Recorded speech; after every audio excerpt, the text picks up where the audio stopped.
The Mediterranean Sea, the 3rd to the 2nd millennium before Christ. Great books written by the ancients, like the Iliad and the Odyssey, have told tales of courageous leaders, memorable deeds, and glorious cities. Grand civilizations, like those of the Greeks and the Romans which came later, were inspired by these early legendary stories. They recognized in the early heroes their own forefathers. But they would never see the once vibrant and dynamic cities of those tales. They had all been destroyed and abandoned or fallen into millennial slumber. Cities such as Ebla, Troy, or Mycenae existed only in books. But guided by those books, adventurous archaeologists went out and found them, unearthing incredible historical testimony and inestimable treasures. Come with us as we visit these legendary and celebrated places and follow one man's dream as he uncovers civilizations of heroes.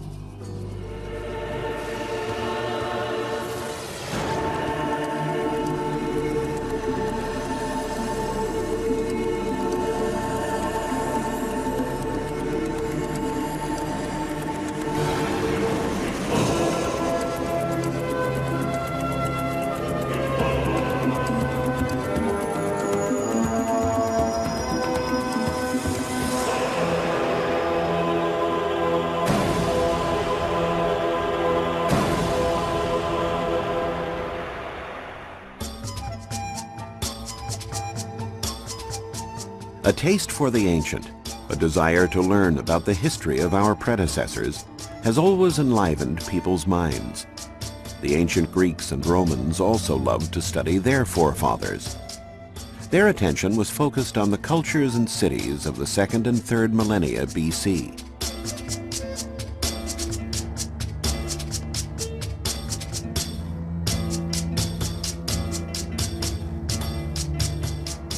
Among the ancient civilizations of interest to Greek and Roman historians were the Egyptians along the Nile, the Assyrians and Babylonians on the Tigris and Euphrates, and the pre-Hellenic societies of Greece, the Minoans on the island of Crete, and the Mycenaeans in the Peloponnesus who inherited their power.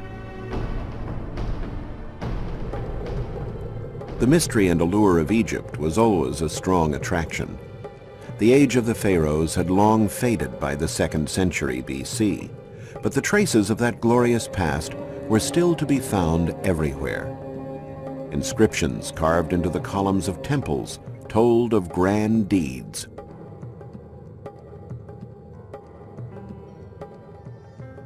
Historians were fascinated with the story of the great Egyptian pharaoh Thutmose III, inscribed into the columns of the temple at Karnak.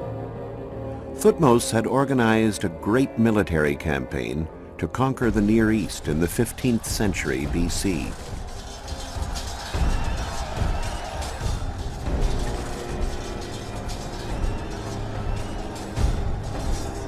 When Thutmose reached those lands, however, he found that many of the very ancient Babylonian cities on the Tigris and the Euphrates had already been reduced to majestic ruins steeped in history. Of those ghost cities, one in particular has had an irresistible allure for historians, Ebla. Ebla was a legendary Assyrian city north of the Euphrates and the capital of an important ancient kingdom. But the ensuing centuries buried the ruins in sand, erasing all traces of the settlement from human memory. Apart from the inscription at Karnak, all that had remained of Ebla was a citation in the Bible.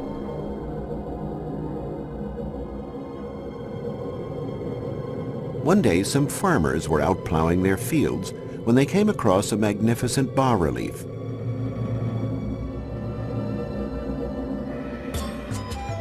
The news attracted an Italian archaeological team who unearthed pottery, elaborate utensils, and the torso of a statue bearing a votive inscription that clearly specified the name of the city.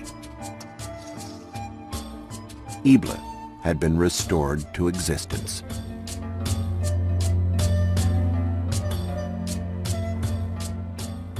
But the most sensational discovery came in 1975, when the Italian team unearthed 17,000 tablets bearing cuneiform text dating back to 2300 BC. Once translated, they were discovered to be commercial treaties and administrative and legal documents. Paradoxically, that immense treasure was preserved through the millennia thanks to a violent act of destruction. Around 2300 BC, the city was attacked and razed to the ground by King Sargon of Akkad.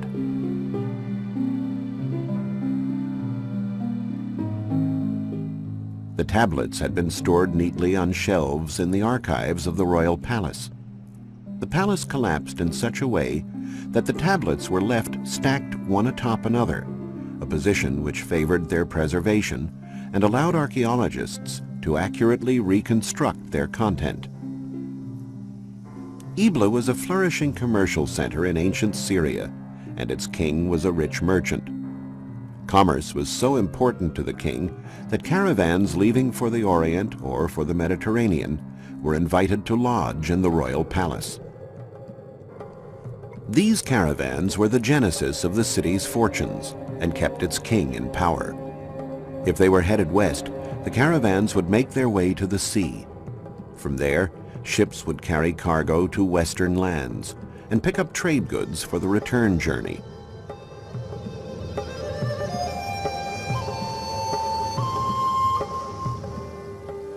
Some of the goods that traded hands included fine pottery and art, but also much-needed metals for weapons and armor. Sailing the Mediterranean at that time, however, was a great risk. Whoever had the biggest ship controlled the seas. And for a long time, it was a population known for acts of piracy who dominated the Mediterranean, the Mycenaeans. Between Mycenaean Greece and the Orient, there was a city that preyed on ships traveling along the Hellespont toward the Black Sea, the legendary Troy. The Mycenaeans fought a war against this city that has captured the imagination of historians and generations of students.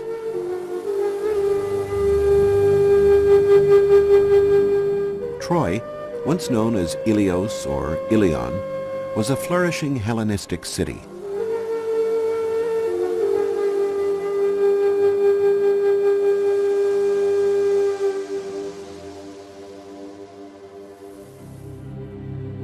It was also one of the greatest mysteries challenging archaeologists.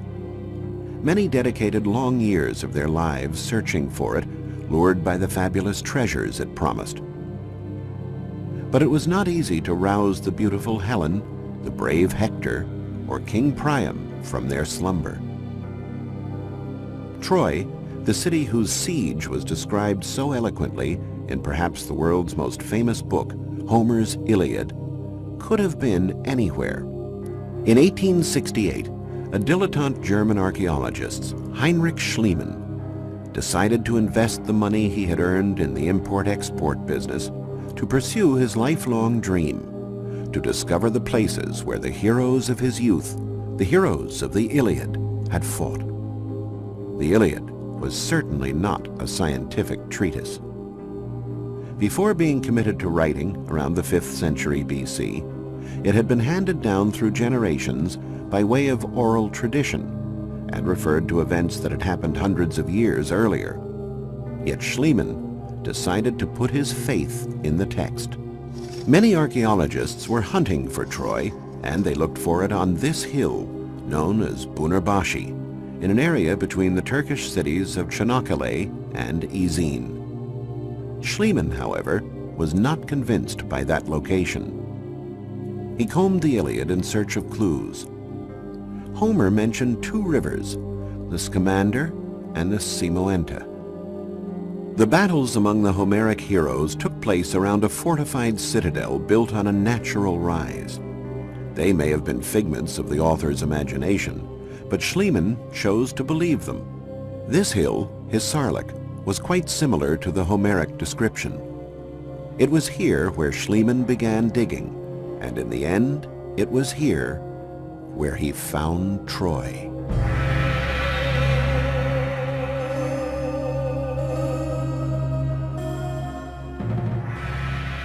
9 different cities, one built upon the ruins of another, emerged from the excavations.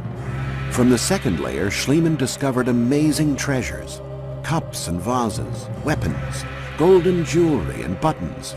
He thought he had found the treasure of Priam. We now know that these jewels did not belong to the Trojan king of the Iliad. Modern archaeology, a science based on rigorous analytical methods far removed from the intuition that guided Schliemann, has dated the objects to several centuries before the Battle of Troy, attributing them to a royal family from the 3rd millennium BC. But for the German archaeologist, the findings were none other than the treasure of Priam. His belief was supported by the evidence of fire in the layer where he found it. And Homer had said that Troy was burned to the ground by the Mycenaeans, who entered the city after a 10-year siege thanks to the stratagem of the Trojan horse, which now stands in replica on the site. Schliemann thought that the Troy attacked by the Mycenaeans was the same fortified city he had excavated, laid out in this plan dating back to the 3rd millennium BC. A city surrounded by walls barely 400 feet in diameter would hardly have stood up to 10 years of siege, nor been able to house Priam's court. According to recent studies by teams at the universities of Tübingen and Cincinnati, in the 2nd millennium BC, the era of the Mycenaeans conflict, Troy was encircled by these much more extensive defensive walls, and probably grew even more toward the end of the 1st millennium BC.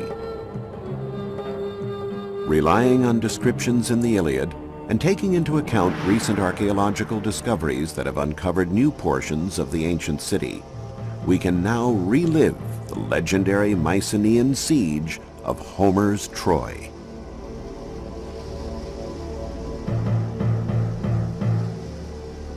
This is what the Mycenaean soldiers would have seen when they landed in force from the sea to challenge the city.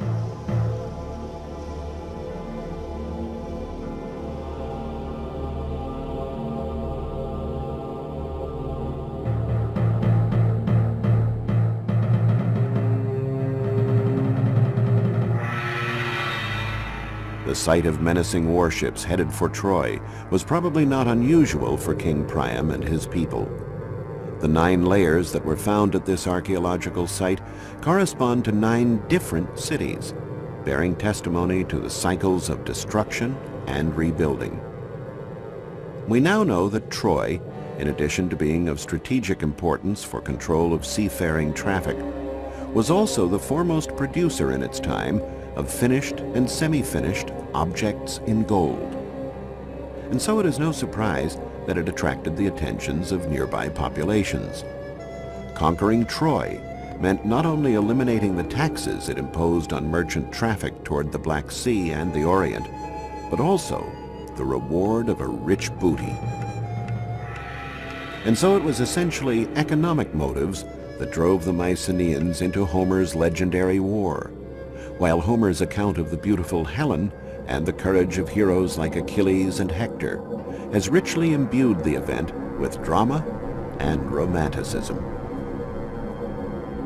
Troy was an extremely wealthy city and appropriately defended, surrounded by massive walls extolled by Homer as being invincible. That's why, after 10 long years of a fruitless siege, the Mycenaeans were forced to come up with the expedient of the wooden horse.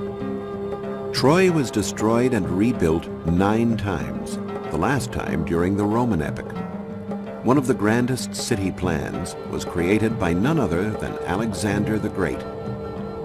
The noble deeds of the Trojans against the Mycenaeans were so vivid in the young leader's mind that he made an offering of his armor to the goddess Athena, who was venerated in Troy. In response, the Trojans presented Alexander with armor that they claimed was used during Homer's war.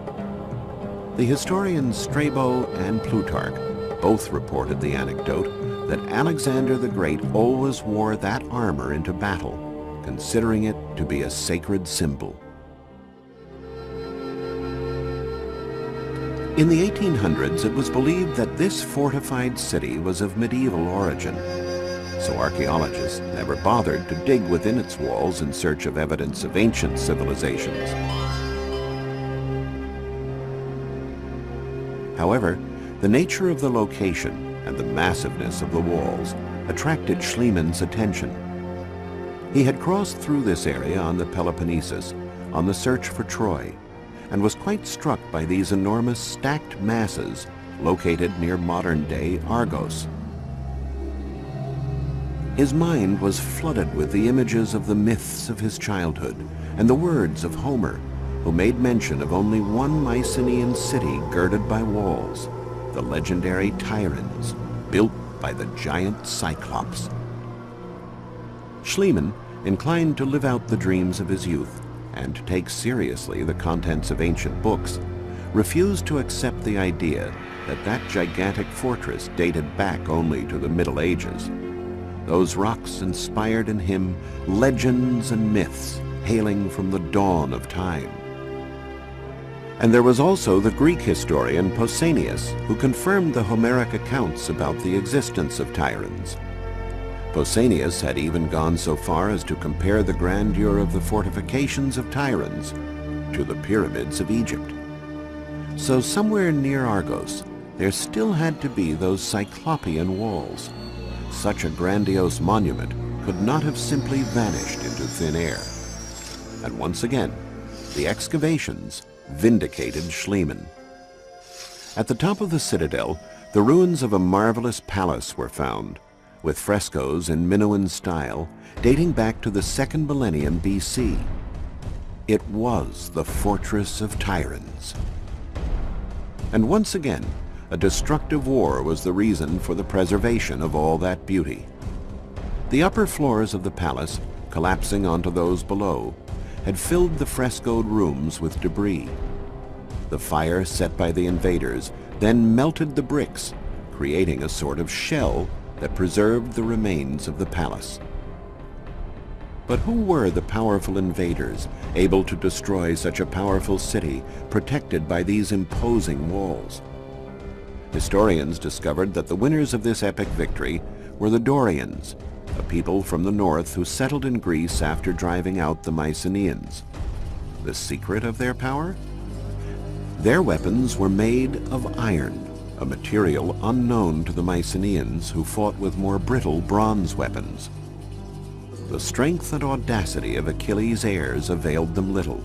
Their swords shattered as soon as they touched those of their enemies.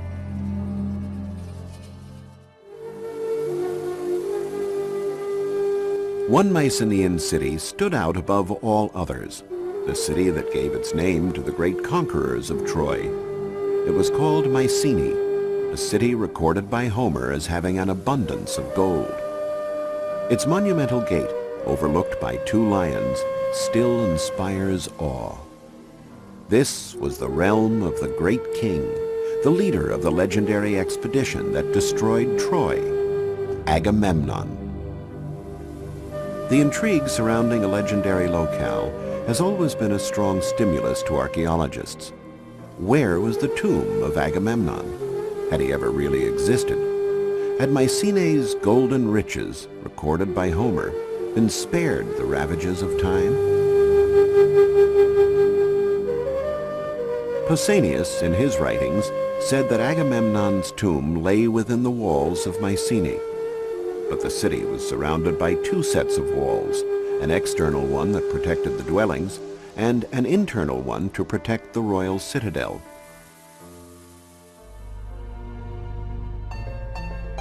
The search carried out within the external walls proved vain until Schliemann arrived on the scene.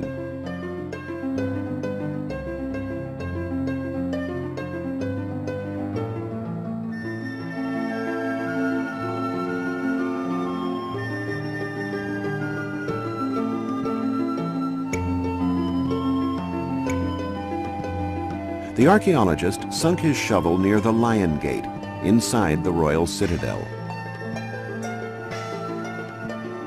And he dug until the ground had yielded, from a number of tombs, the glittering metal immortalized by Homer, 33 pounds of gold. Among the treasures was a series of marvelous golden funerary masks.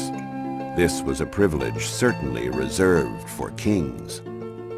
And in the features of the most beautiful mask of all, Schliemann claimed to recognize Agamemnon, the great king and military leader.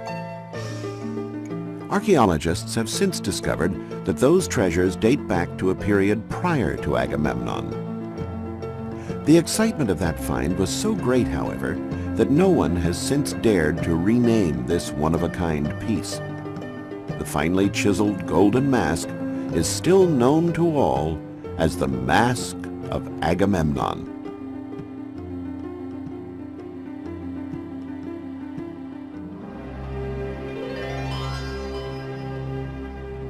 Schliemann had reached the heart of the Mycenaean civilization, the legendary home of its great king. And of course, a great king needs a great palace. Entering these rooms, recreated here according to Homer's description, we can see what a profound influence the Mycenaean culture had on the Greeks. The Mycenaean civilization handed down its own image to posterity, partially through architecture.